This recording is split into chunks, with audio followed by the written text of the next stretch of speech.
नमस्कार दोस्तों, स्वागत है आपका अपने YouTube चैनल मनी इन्वेस्ट गुरु में। और आज की वीडियो में हम देखेंगे दोस्तों कि बॉन्ड क्या होते हैं, क्या बॉन्ड में निवेश करना सही है, बॉन्ड से क्या रेगुलर इनकम हम लोग कर सकते हैं, क्या ये एफडी से ज़्यादा रिटर्न दे सकते हैं। तो यही सब की जानकारी लेंगे इस वीडियो में। तो चलिए शुरू करते हैं आज की वीडियो। तो सबसे पहले हम देख लेते हैं कि बॉन्ड क्या होते हैं। तो बॉन्ड रहते हैं दोस्तों सरकार अथवा किसी कंपनी से खरीदा गया ऐसा प्रमाण पत्र जो निवेशित राशि पर ब्याज की गारंटी देता है, वो बॉन्ड कहलाता है। ऋण पत्र या बॉन्ड कहलाता है। हिंदी में ऋण पत्र कहते हैं इसको, बॉन्ड को। तो ऋण पत्र या बॉन्ड कहलाता है। कौन जारी करता है दोस्तों बॉन्ड? तो बॉन्ड जो है सरकार जारी कर सकती है, कॉरपोरेट कंपनीज जारी कर सकते हैं। जिस कंपनी को पैसे की जरूरत होती है वो इस बॉन्ड को जारी करते हैं। तो सपोज करो दोस्तों किसी कंपनी को पैसे की जरूरत है, इस कंपनी को पैसे की जरूरत है, तो इस कंपनी को पैसे रेज करने के कितने माध्यम है, सबसे पहले ये समझ लेते हैं। तो कंपनी को पैसे रेज करने के 3 माध्यम है। सबसे पहले तो वो शेयर मार्केट में जा सकती है, पब्लिक के पास में, कि भाई हमारे कारोबार में पैसा लगा दो, जो भी हमको रिटर्न आएगा या जो भी हमको प्रॉफिट आएगा उस प्रॉफिट का एक हिस्सा हम आपको देंगे। तो सबसे पहले वो जा सकती है शेयर मार्केट में। दूसरा वो कहाँ जाती है? बैंक के पास में। अगर उसको शेयर मार्केट में नहीं जाना तो बैंक के पास में जाती है। बैंक को बोलेगी भाई हमको लोन दे दो और हमें अपना कारोबार बढ़ाना है। तो जैसे जैसे उसका कारोबार बढ़ेगा वैसे वैसे वो बैंक का ब्याज देते जाएंगे और जो है अपना कारोबार आगे बढ़ाते जाएंगे। तो एक वो पैसा रेज करने के लिए बैंक के पास जाती है। और तीसरा वो कंपनीज क्या करती हैं? वो बॉन्ड जारी करती हैं। बॉन्ड जारी करने से उनको क्या फ़ायदा है, बैंक में जाने से क्या फ़ायदा है और शेयर बाजार में जाने से क्या फ़ायदा है।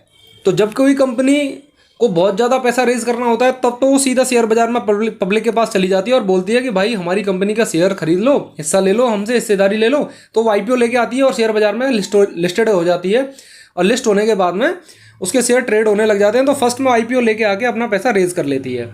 लेकिन उसको थोड़े बोड़े पैसे की ज़रूरत रहती है तब फिर वो बैंक के पास जाती है। तो वो बोलती है कि भाई हमको बैंक से कि हमको लोन दे दो। अब लोन क्या करता है बैंक जो है, अभी सपोज करो 13% पे उसने लोन दे दिया बैंक ने इसको, कंपनी को। तो ये क्या करेगी, ये सोचेगी हमको 13% तो बहुत ज़्यादा पड़ रहा है, क्यों ना हम कम बॉन्ड जारी करके पब्लिक को दे देते हैं। ये सरकार भी करती है और कॉरपोरेट भी करते हैं, कंपनी भी करती हैं। तो वो क्या करेंगे कि ये इसको 13% की जगह 9 या 10% पे लेके आएंगे। 9 या 10% पे एक बॉन्ड आया तो इससे कंपनी को क्या फ़ायदा हुआ? कंपनी को ये फ़ायदा हुआ कि 3 से 4% का इसका इंटरेस्ट रेट घट गया। और हम लोगों को क्या फ़ायदा हुआ? हम लोगों को ये फ़ायदा हुआ, पब्लिक को। पब्लिक क्या करेगी? जो बॉन्ड खरीद रही है तो उसको एक सेफ रिटर्न चाहिए। तो सेफ रिटर्न चाहिए तो पब्लिक क्या करती है? पब्लिक एफडी में रखेगी। हम लोग एफडी में सबसे ज़्यादा विश्वास करते हैं। एफडी का भी इंटरेस्ट रेट चल रहा है 5.5 या 5.2 के आसपास चल रहा है, जो भी है 5.5 के आसपास चल रहा है। अभी 5.2 के आसपास चल रहा है। अगर सपोज करो मेरे पैसे पे 5 या 5.25% का रिटर्न मिल रहा है और महंगाई मेरी 7% से ग्रो हो रही है, तो मेरा तो पैसा जो है 1 से 1.5% से भी और लॉस में जा रहा है अगर मैं एफडी में रख रहा हूँ तो। और अगर एफडी में नहीं रख रहा हूँ तो सीधा 7% से मेरा माइनस में जा रहा है, जो किसी को दिखाई भी नहीं दे रहा है। महंगाई मेरे पैसे को खाई जा रही है, इन्फ्लेशन खाए जा रहा है। तो यहाँ क्या करते हैं हम लोग क्या करेंगे, हमको एफडी से तो ज़्यादा रिटर्न चाहिए, तो हम क्या करेंगे, बॉन्ड की तरफ चले जाएंगे। बॉन्ड में क्या रहेगा, बॉन्ड में हमको 9% का सपोज करो इंटरेस्ट मिल गया और यहाँ मिल रहा था 5.2 का, तो हमको 3 से 4% का इंटरेस्ट हमको बॉन्ड में ज़्यादा मिल रहा है। तो कंपनी को ये फायदा है कि उसको 3-4% बैंक से कम देना पड़ रहा है, और हम लोगों को क्या फायदा है कि हम लोगों को एफडी से ज़्यादा रिटर्न मिल जा रहा है। तो ये कारण है कि लोग बॉन्ड खरीद लेते हैं। बॉन्ड जो है सिक्योर्ड होते हैं, कंपनी का कोई असेट उसके पीछे रखा रहता है कि हाँ भाई ये असेट है इस कंपनी का। इसमें बस डिफ़ॉल्ट की बात करें तो एक ही डिफ़ॉल्ट हो सकता है कि अगर कंपनी बैंकरप्ट हो जाए। बैंकरप्ट हो गई, अगर कंपनी दिवालिया हो गई तो कंपनी कह देगी कि मेरे पास पैसे नहीं है। उस कंडीशन में आपका पैसा यहाँ पर डूब सकता है, तो आपका यहाँ पे मूलधन भी जा सकता है। बैंक में ये इतना सेफ्टी है कि आपका मूलधन नहीं जाएगा। मूलधन के बाद में आपको 5%, 6% जो भी इंटरेस्ट है वो आपको मिलेगा।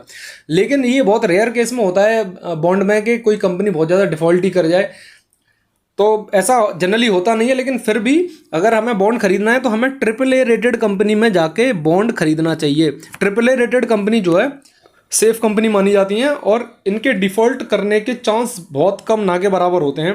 या फिर हमको सरकारी बॉन्ड खरीदने चाहिए, तो जिनके सरकारी बॉन्ड मतलब सरकार की कंपनी के बॉन्ड, जो कंपनियां सरकारी कंपनी है वो भी बॉन्ड जारी करके पैसा रेज करते हैं, तो हमें या तो सरकारी बॉन्ड खरीदने चाहिए। तो सरकारी बॉन्ड का तो डूबने का चांस ना के बराबर होता है, क्योंकि सरकार की अगर कोई कंपनी डूब रही होती है तो सरकार इधर उधर से करके उस कंपनी को बचा लेती है।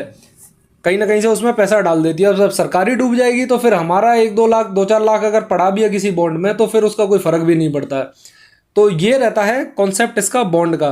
तो हमें देख लेना चाहिए, अगर कोई प्राइवेट कंपनी है तो AAA रेटेड होना चाहिए, और सरकारी कंपनी है तो हम देख के भी खरीद सकते हैं, और फिर उसका ब्याज दर पे भी हम खरीद सकते हैं कि क्या ब्याज मिल रहा है हमें। तो ये सब हम लोग देख लेते हैं बॉन्ड लेते समय। अगली चीज़ देखते हैं हम दोस्तों के बॉन्ड और डिबेंचर में डिफरेंस क्या होता है। बहुत सारे लोगों को पता ही नहीं रहता कि बॉन्ड क्या होता है और डिबेंचर क्या होता है। तो दोस्तों मैं आपको बता दूं, बॉन्ड जो है सिक्योर्ड होते हैं जैसे कि मैंने आपको बता दिया, लेकिन डिबेंचर सिक्योर्ड और अनसिक्योर्ड दोनों होते हैं, या तो सिक्योर्ड रहेंगे या फिर अनसिक्योर्ड रहेंगे, और बॉन्ड जो है सिक्योर्ड रहते हैं। तो हमें देख लेना चाहिए कि ऐसा ना हो कि अगर कंपनी दिवालिया हो जाती है तो हमें उसके पीछे कोई सिक्योरिटी रखी हो, वहाँ से कुछ पैसा तो मिल ही जाएगा। तो हमें देख लेना चाहिए सिक्योर्ड बॉन्ड ही खरीदने चाहिए। अगर डिवेंचर की बात करें तो डिवेंचर भी खरीदने चाहिए। डिवेंचर की बात हम किसी और दूसरे वीडियो में करेंगे किसी दिन, आज हम बॉन्ड की बात कर रहे हैं। तो आप दोस्तों समझ लेते हैं कि बॉन्ड इश्यू कैसे होते हैं और इन पर इंटरेस्ट रेट कैसे आगे घटता बढ़ता रहता है, और हम इनसे थोड़ा सा एक्स्ट्रा रिटर्न और कैसे कमा सकते हैं। तो अगर सपोज करो कोई भी बॉन्ड जब इश्यू होता है, इश्यू के समय इस पर एक इंटरेस्ट रेट बताती है कि भाई 9% कंपनी जो है कि 9% या 10% जो भी पैसा आपको मिलेगा। अगर सपोज करो 1,000 रुपये पे एक बॉन्ड इशू किया जाता है, आप इसकी कितनी भी यूनिट खरीद सकते हैं। अगर सपोज करो 1,000 रुपये पे कोई भी बॉन्ड इशू किया जाता है और इस पर 9% का इंटरेस्ट रेट है, तो बॉन्ड तो हर साल इशू करती है कंपनी। हो सकता है अगले साल उसको बॉन्ड इशू करते समय उसको लगे कि भाई 9% पिछली बार दिया था, हो सकता है इस बार वो 1,000 रुपये पर 10% का इंटरेस्ट रेट दे दे। अगर 10% का इंटरेस्ट रेट दे दिया तो इस वाले बॉन्ड की डिमांड जो है मार्केट में कम हो जाएगी और इसकी डिमांड बहुत ज़्यादा बढ़ने लगेगी। तो लोग फ्रेश इश्यू खरीदेंगे, क्योंकि वो तो बोलेंगे कि मेरे को 10% मिल रहा है इस पर, मैं क्यों 9% में खरीदूंगा। तो इसकी जैसी डिमांड कम होगी। अगर सपोज करो ये 1,000 रुपये का बॉन्ड था और ये 800 रुपये पे मिलने लग गया, अगर लोग 800 रुपये पे से खरीद लेते हैं तो 200 रुपये सीधे सीधे उस बंदे को मेच्योरिटी के टाइम पे मिल जाएंगे, 9% का रिटर्न मिलता रहेगा। तो ये उस बंदे को फायदा हो जाता है।